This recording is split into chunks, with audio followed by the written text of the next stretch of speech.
je vais vous reporter un peu ce qui a été dit. I'll be talking to you about what was said yesterday in the second workshop about agronomy and the environment. There were many presentations from several people from several countries, from France to Australia, stopping by Bulgaria and the Netherlands. We've also had a really interesting session where farmers and producers actually talked to us and explained their experience, their daily experience with sorghum, about their cultivation and growing methods in their lands and soils. So here is kind of a summary of what was said yesterday, the key messages from yesterday's workshop. Basically, all the presentations use the same keywords.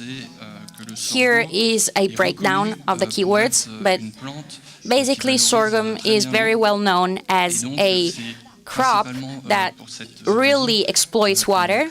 It's really water efficient. And this is why sorghum is grown in Europe and actually worldwide, because of its qualities and features when it comes to water efficiency and water management. There were some remarks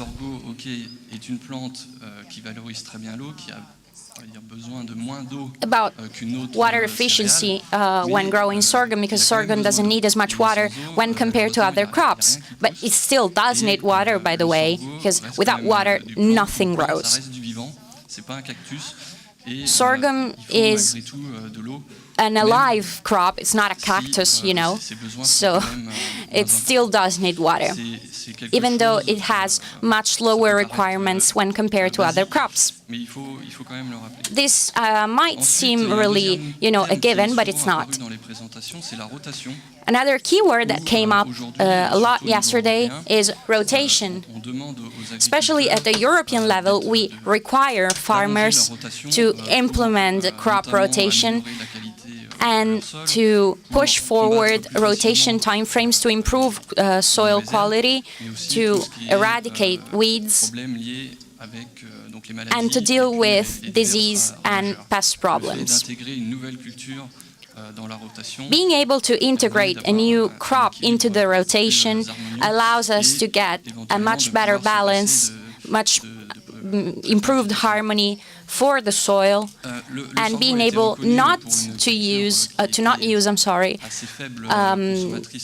herbicides. Sorghum is very well known as a crop that doesn't need many fungicides or insecticides or herbicides. It is a low-input crop in the vast majority of the cases. So I would say it's a relatively easy crop to grow. There's no need for major techniques or complicated techniques.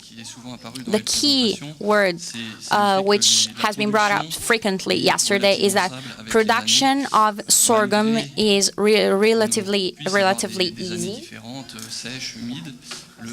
Even though there may be different years, you know, more wet years, less wet years, but production is kind of constant. This was true for the vast majority of the countries. Another pro for sorghum is that there are no problems of mycotoxins. When it comes to human food, the problem of mycotoxins is really a big problem. We've been studying this more and more, but the sorghum has this benefit. There are no mycotoxins which could be harmful and transmitted to humans, just like it happens with milk. The key point for a crop success when it comes to sorghum growing, the first stage is sowing, which may very well be the most important step when it comes to growing. We realize that sorghum, both in Australia and Europe, is really adaptable.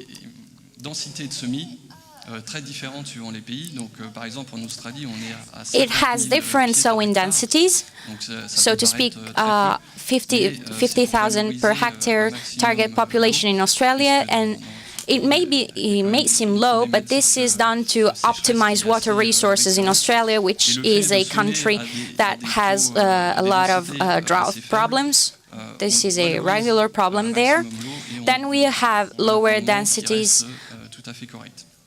Lower sowing densities can really optimize water resources with a very positive yield, whereas in Europe you can get to 350,000 plants per hectare. For instance, in East Europe, however, it less. It is around 250,000 plants per hectare. I mean, what I have to really get across is that sorghum is a really adaptable crop, which allows good yield, and another key factor for crop success is weed control. Summer weeds are really a major issue in Europe. Sometimes, of course, these they pose a major issue and may become a limiting factor because farmers do not have ready-at-hand solutions to deal with weeds. This may become an issue for farmers, which would prevent him or her from growing sorghum. However, recent solutions have been highlighted and brought up. Such solutions are available today. These are sowing treatments that have been brought to the market recently, which still allow for a much better weed control in the pre-emergence phase, thus allowing farmers to avoid weeds and pests propagation. Then economical points have been brought up as well. The goal was to identify the gross margin for sorghum when compared to other crops. This study was carried out in several European countries, France, Europe, Romania, and Ukraine. And according to each different country, we realized that gross margin was actually very close, maybe a little lower than when compared to other crops. But you also need to consider other aspects, because if you only look at the figures, you will realize that sorghum has a lower gross margin when compared to other crops. But you have to take into consideration other aspects, such as low input methods, be it pest control and weeds control products. Water needs are really lower compared with other crops. Then you have a lower carbon footprint. So the performance for sorghum is really satisfying from this point of view. You really need to take this into consideration to carry out sorghum growing when it comes to an economical standpoint. We realize that sorghum prices are not stable. There is a great spread between corn and sorghum prices. We heard a presentation about sorghum prices in Ukraine, and the difference may actually get to $25 to $30 per ton, which is a huge difference for farmers, and it can scare growers and farmers. So you really need to take this into consideration and act on it to really valorize sorghum. So you really need to even out prices with other crops. Very last point. Before summing up and wrapping up my presentation, in this workshop, especially with farmers, we realize there is a vast variety of uses for sorghum. It can be used for feed, for cattle, cows, chicken, and hens. Sorghum is really adaptable and can meet each kind of nutritional need, animal nutritional need. It is also used, however, in Northern Europe as a fuel for biogas. So it is really efficient from this point of view. There was an Italian farmer growing sorghum, which had a very positive yield, very interesting yield. Then there was another example from Bulgaria where sorghum is grown and used, and it has a really a vast range of use. So the grains are harvested, and after the harvest, what remains on the field is insulated. It can also be used as a human food.